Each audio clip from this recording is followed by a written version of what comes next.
Okay. Welcome everyone to our child count training for this year. We've done in-person training for the last week. We were out across the state and we finished that up on Monday in Oklahoma City. So this is our follow-up just for child count. The rest of the information shared during the in-person training will not be shared today. So if you would like that information, you'll need to just look at the slides that have been posted online, and you can see. So as I mentioned, these slides here that we'll talk about today are just for child count, but we have the full set of slides already on the website from the in-person training. And these slides today come from those. So if you want an early copy of these slides embedded in a larger PDF, you can download that from the Notes and Memos page on our State Department of Ed Special Education website. Okay, and we will post just these child count slides in a few days when we get the website updated. Okay, so a few reminders. Child count is an annual event that we are required to do for state and federal reporting. The state of Oklahoma has selected October 1st for that date. And so we have to collect a current snapshot of all students served on IEPs by all districts across Oklahoma. So we collect with that, we collect disability information, all kinds of disability information, we collect settings, and we collect demographics. So we need all of that to report federally. And if we don't have any piece of information, then we cannot count that student. So it's critical that you have all the information we ask of you for every single student. So we'll walk you through how to check that and how to make sure you have all of that data. And it's important for a couple of reasons. First, for you guys, it's most important because it affects funding. Your state aid funding is defined by this child count, and federal funding for Oklahoma is also defined by it. So it's important that numbers are correct. We also, of course, use the data for a number of accountability indicators that we calculate throughout the year and for our annual performance report that we submit in February. So we like it when you guys have high quality data because that means we as a state have high quality data. So to get high quality data, every student record in EdPlan has to have all of this information. You have to have a valid STN. So nothing with letters in it. If you have an STN with letters in it, it is not valid and you will have to correct it. And it has to start with that 100. Okay, so if you have STNs that do not start with 100 or are longer than 10 digits, then you must get that new STN, or if it's shorter too, thank you. Or if it's shorter, then we need to get those corrected. And we'll tell you how to do that in a minute. You need to have finalized eligibility and IEP events listed on the student history. You need to have your environment codes, either LRE or early childhood environment. You have to have complete disability information and related services if you provide any for a particular student. Valid grade codes, valid race and ethnicity, ELL status, gender. You also need a valid date of birth. We have to have an accredited site code associated with the student also. So we know that over the summer, a lot of districts change sites. They add sites, they remove sites, they pull sites together and add grades, changing the site code. So make sure that the site codes that are listed for your schools in EdPlan are correct. And you can just go into, under Administrator, click on your school list, and open each one and check the site code to make sure that it is the valid one assigned to it by the state, okay? And then every student also has to have an valid enrollment status listed on the personal page. So again, if any of that is missing, then the student may not be counted. So we want to make sure you have all of it available and present in the record. Okay. So a few additional data quality checks. If you are a district that categorizes students with developmental delays, just like everyone else, you have to make sure that you have that finalized eligibility document in EdPlan.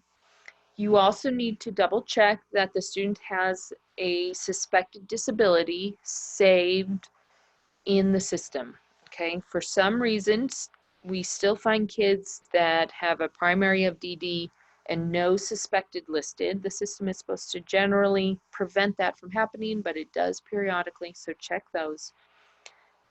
And similarly, make sure that all of your students who have DD will still be 9 as of October 1. If they turn 10 between now and October 1, you need to make sure that the category of DD is removed from their eligibility and it now becomes another category of disability. Okay, either the suspected, if that's what you've assigned, or something else if you've done other testing.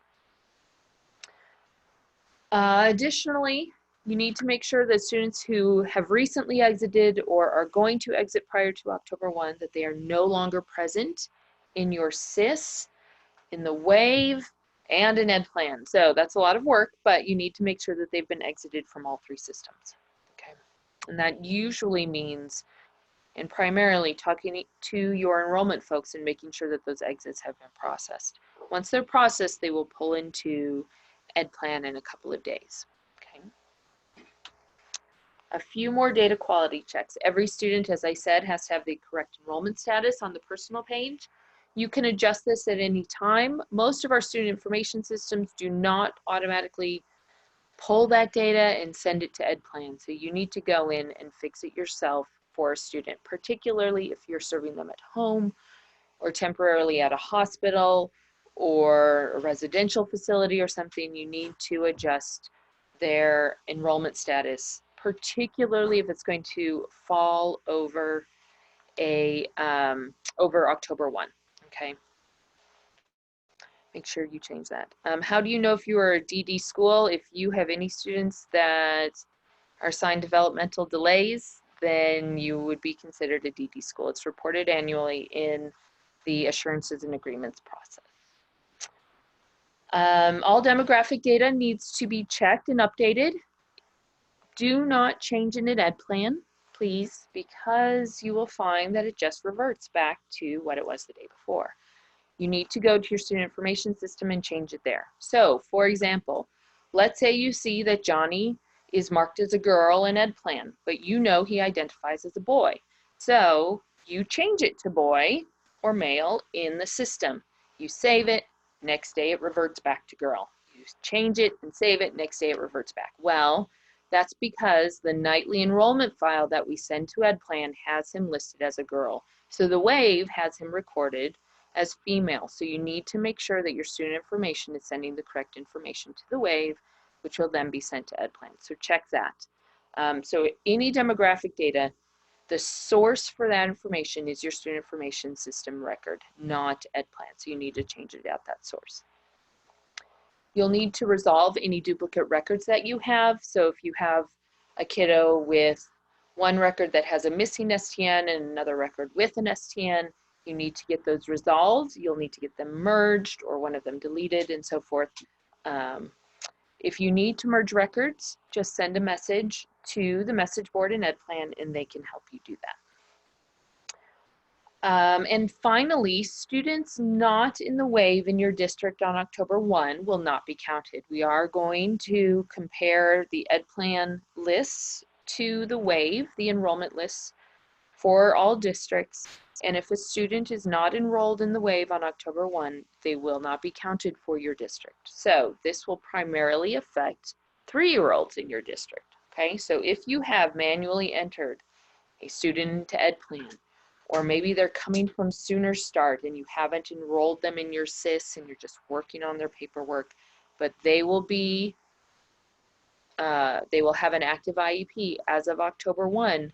You need to make sure that they are enrolled or they will not be counted, okay? If you are not enrolling your 3-year-olds, then you will not be paid for those 3-year-olds, okay, and for the services that they need. So make sure you enroll them. You can enroll 2-year-olds, okay? We know that some districts and student information system folks say that you can't, but you can. The WAVE will accept 2-year-olds. So you can enroll them early and get them into Ed Plan. Okay. Okay, any questions about the data quality elements? Just broad general recommendations about what you need to be doing. Okay. So fortunately, you don't need to go record by record to check to see whether you have any of these errors or missing information. We have a report for that. So if you go to, hopefully all of you have been in advanced reporting. If you haven't, then you need to be. So to get there, you go to your reports drop-down menu, select advanced reporting, and then open up the library folder that you will see. In that library folder, we as a State Department give you a wide variety of reports. We have eligibility timeline reports, we have end of year reports, we have all different kinds of things for you guys to use and help you manage your data. So go in there, open up the child count folder, and you will see a child count report version, I think it's 1.4 right now. Open that up, and the advanced reporting system looks completely different from EdPlan. So it's going to open up a new window and it's going to look very different, and that's okay, that's the way it should. But I just want you to know that in case you haven't seen that before. When you open the child count report, you will see two tabs along the bottom. The first tab is a child count report. The second is child count errors. And the child count report tab includes basically what could be considered your complete and accurate records, okay? So they have, they're your active students who have IEPs, they have an eligibility, they have valid STNs, and their records have no additional errors associated with them, okay? So if you do nothing between now and October 1, you don't resolve errors, you don't do anything in EdPlan, the kids that are listed on that first tab will be the kids that are included in your child count, okay? Because that's what we pull. We pull that report and populate the child count tables. But please check that first page. Check it to make sure that disabilities are correct. Check it to make sure that LREs and settings are correct. If they are not, they could affect your, well, they will affect your data, but they could affect your funding also. So make sure all of that is correct for every student. That being said, you will probably want to spend a little bit more time on the child count errors tab, because those kiddos, if they are not removed from the error tab, they will not be included in your child count. Okay, every error listed there must be resolved in order to be counted.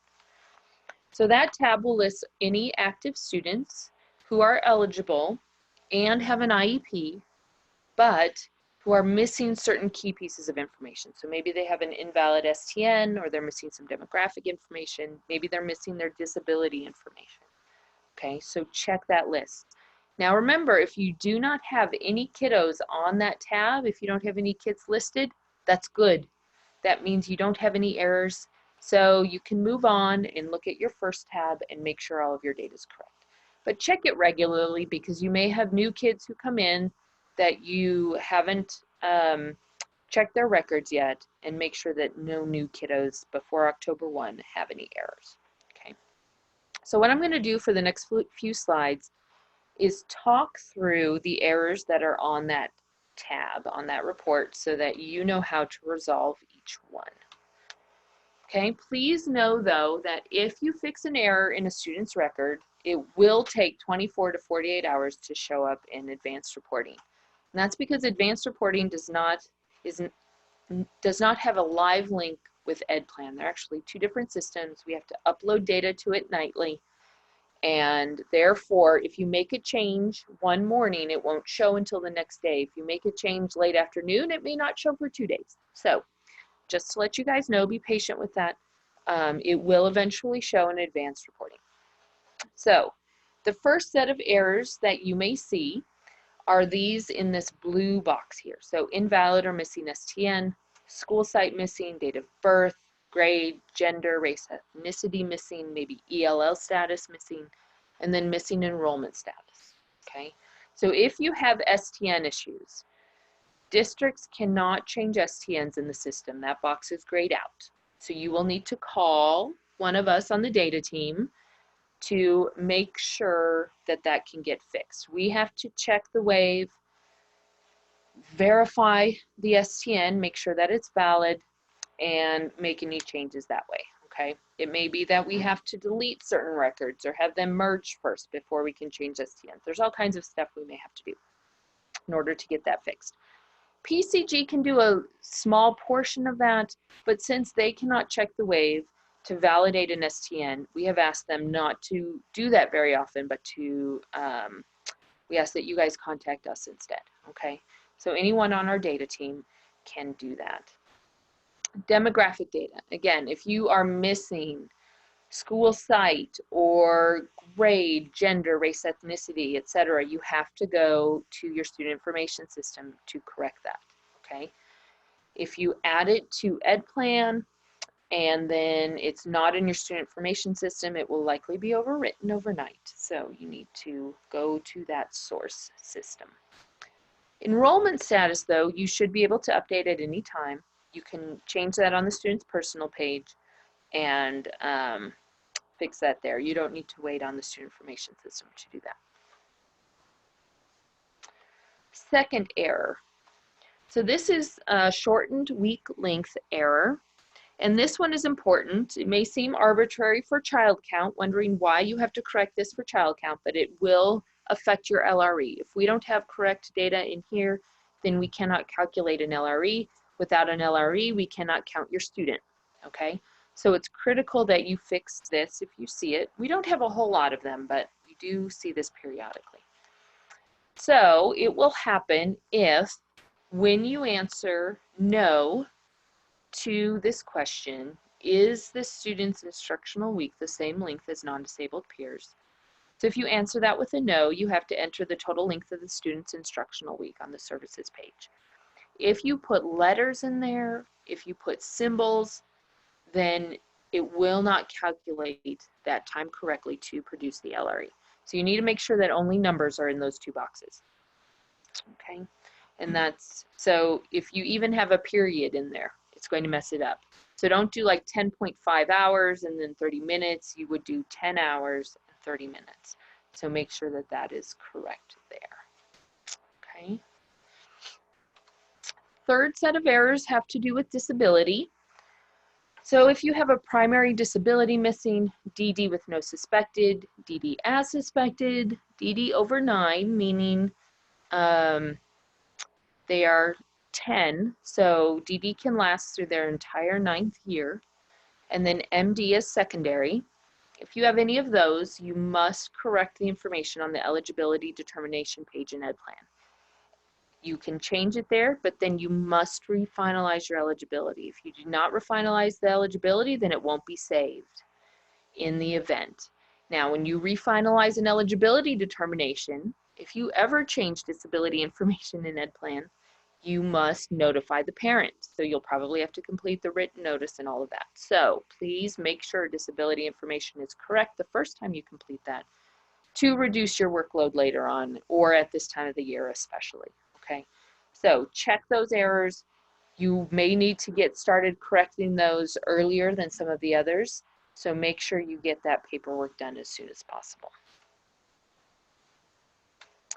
Okay, the last set of errors are 3. We have over 21 on October 1st. We have early childhood environment missing, and we have active in 2 districts. So this first one, if you have a student who is 21 on September 1st, sorry, if you have a student who is 21 on September 1st, you can legally serve that student for the whole year according to Oklahoma state law, okay? So you can serve that student, no problem whatsoever.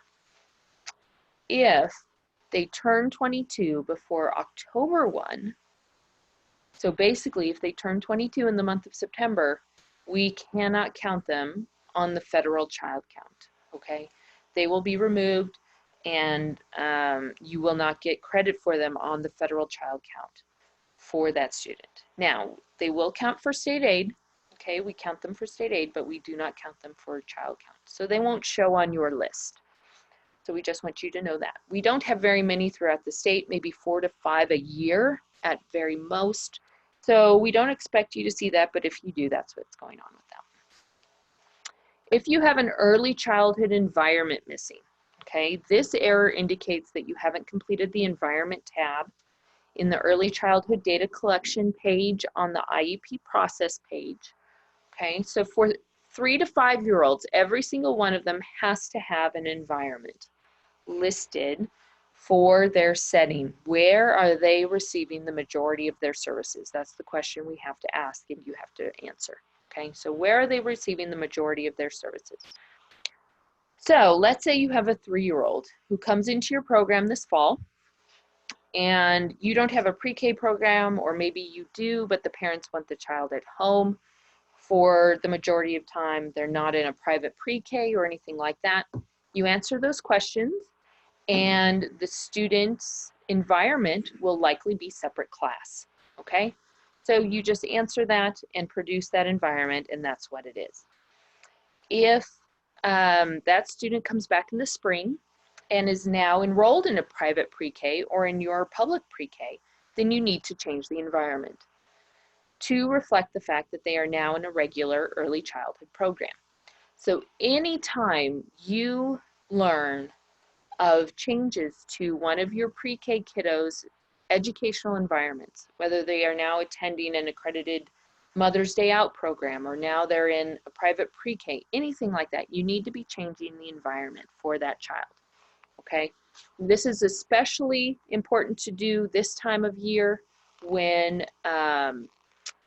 you know, they're likely to start a new pre-K in the fall, or you know, doing something different with their educational experience as the school year starts.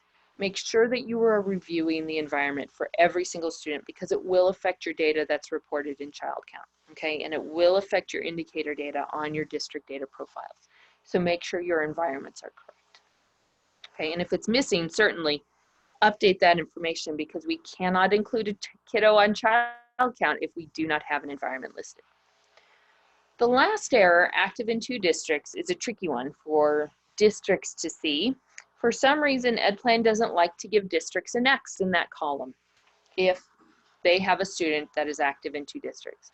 However, most likely if you have this problem, then the student will show on your report with no X anywhere. So if you see this on your report, you have a student listed and they don't appear to have an error anywhere in any column, then give us a call and we'll check it and we will see if they're active in 2 districts.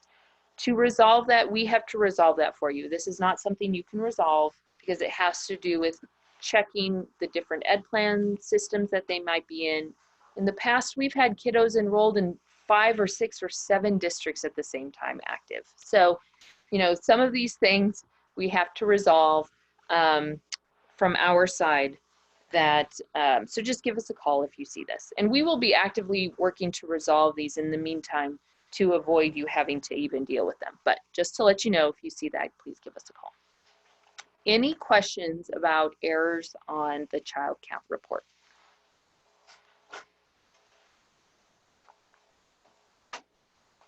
Okay, so a few what if questions. What if a child doesn't show up on either tab? Okay, there are 2 reasons for this. The most likely reason is that they haven't completed the IEP process. Okay, so if they are enrolled in your district and they are in EdPlan, but they're not showing up on either tab, then they haven't completed the IEP process. So make sure you do that. You have to you have to finalize the event for it to be official, okay? So you may have filled out all of the workspace and completed everything. You may have even uploaded signatures and done all of that. But if you haven't finalized the IEP, then it won't count. The other reason may be that they're not in EdPlan yet. Maybe they're a new student or the records haven't pulled over. That could happen this time of year too. So you may need to get a manual transfer started and that sort of thing in order to get those records over. Okay, what if you have a child who is listed who shouldn't be? 2 reasons for that. One, they haven't been inactivated yet, so maybe they're a recent exit. They haven't processed the paperwork yet, and the exit hasn't come through to EdPlan. Or it could be, especially this time of year, we are processing some exits on delay for various reasons. I don't want to go into those files right now, but the exit information may not have pulled over to EdPlan yet. So we are working on getting those updated.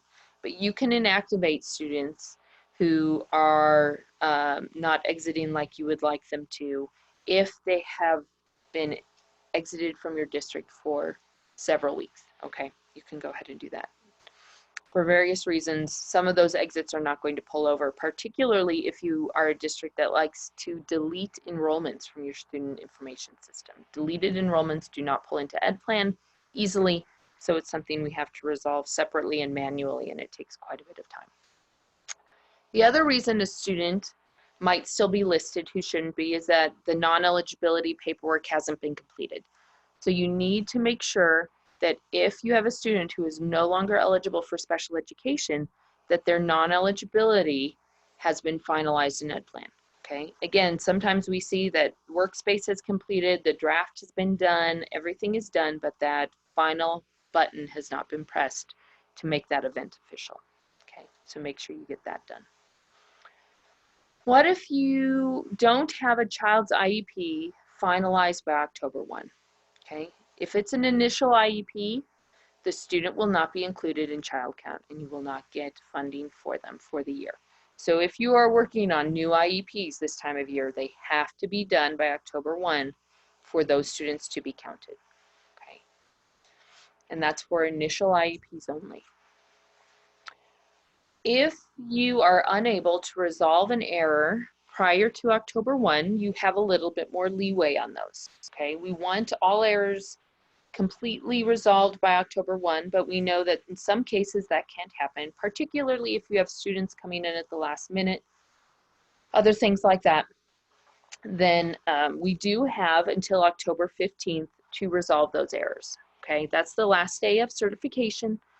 So we will work with you, particularly if we see a lot of errors in one particular district. We might give you a call and sort of work through how to resolve that so that we have an accurate child count. But if you have just a couple, feel free to give us a call. Let us know that we need to work with you to get those fixed if you need assistance on those. Okay, but if they're not resolved by the 15th, then the students will not be counted for child count. Okay, and again, we have to have every piece of that essential information because it's required on our federal report. They are very strict about that. They will kick students off the report who don't have complete information. So we need to make sure that we have complete information for everyone.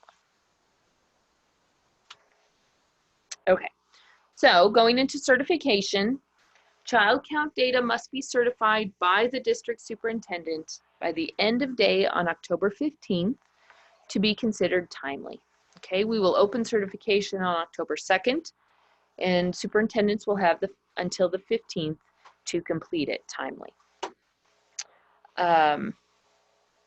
If you have a new superintendent who has had trouble getting into single sign-on and can't get access to the special education child count application, then let us know. Superintendents can certify via letter on district letterhead, with district letterhead listed, and we will accept those also. We prefer the online system because it's easier to track, but if you need to do that because your superintendent doesn't yet have access, we will gladly accept those. Okay. We use certification for one main reason. It doesn't freeze data, so it doesn't stop your ed plan and freeze it as of October 1 or anything like that. But we use it to make sure that your district leadership approves of the list. And this is particularly important because 2 months later, when they get their state aid funding, they may say, but I thought I had X students, or I thought I had more students with this disability instead of that disability. Knowing that they have looked at the child count, reviewed it, and accepted it means that we can refer them back to that and say, you have checked it, you accepted it, and this is your child count. Okay. If your superintendent does not think it's correct, or if they haven't had a chance to review it, then they should not certify. Okay. They can delay that certification. We do accept delayed certifications. It just may not be timely if it's past the 15th. Okay. It won't be timely if it's past the 15th, but we do still accept them. So to complete certification, we do not do this in EdPlan because building that functionality would cost us a lot of money. So we use single sign-on application called the Special Education Child Count application. It will open on the 2nd, barring any problems. And we hope to have a draft child list in there for you to review on or around September 25th. Okay, so we will upload an early list. But please know that when we extract child count, we extract that from EdPlan. So if your EdPlan child count report is correct, then that is what we will use. We give you the information in single sign-on to make it easier for your superintendents to review, but we do not consider that the final absolute list. Whatever's in child count is what we use. So if there are slight changes or differences between them, the child count report in EdPlan is what we use. Okay. So review that list, open the child list report. Okay, so you will see 2 reports under the reports tab. One will say child list, one will say child count. The child count report is a table of counts of disabilities. It's confusing. It doesn't make sense most of the time because of the way we count disabilities for state aid. So you're welcome to look at that, but it may or may not make sense. So review your child list, make sure every child is listed who should be there, that disabilities are correct, settings are correct, and so forth. That's really what we recommend, is for you to review that list. Okay, and that draft list should be ready by end of September sometime, hopefully around the 25th or near that date. If the report is accurate, they can certify, your superintendent can certify. If it's not accurate, there's nothing to change in single sign-on. We do not store any student data there. We just upload this report to a separate table. So to correct information, you have to go back to EdPlan, correct the student records, okay? Then it will show an AR on the child count report, and then it will show in single sign-on. So this could literally take 3 to 4 days. So if you change it on Monday, it won't show in advanced reporting until at least Tuesday. And then it probably won't show in single sign-on until Wednesday or Thursday, okay? So just be patient with that, but it's going to take multiple days because we have to download data, upload data, talk to different people. There's many different steps involved in this process. It's not automated. It's very manual, so it takes some time to get those changes fixed and updated, okay? So with single sign-on, we'll be updating the child list probably every other day until the 15th. We won't be doing it every single day unless it proves to be simpler this year than it has in the past. So just know that it will eventually be reflected in single sign-on if you make those changes in EdPlan. Okay. Any other questions about certification?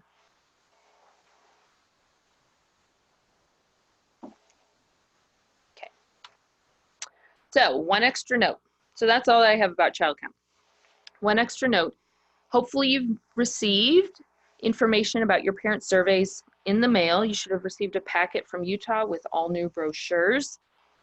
If you haven't received that yet, we can check with FedEx and see who signed for it, because we have a signature for every single district in the state, so we know that they've been received. Question is, who signed for it? So we can give you that information. But we have a new survey administrator this year, and what that means is that all information is new. So do not use old brochures, do not use old surveys, and do not use old phone numbers, okay? So it's a big change this year because we've had the same vendor. We've had the Oklahoma Parent Center manage this survey for many years, but with their blessing, because it's going to free up a lot of their time, we have changed administrators this year, okay?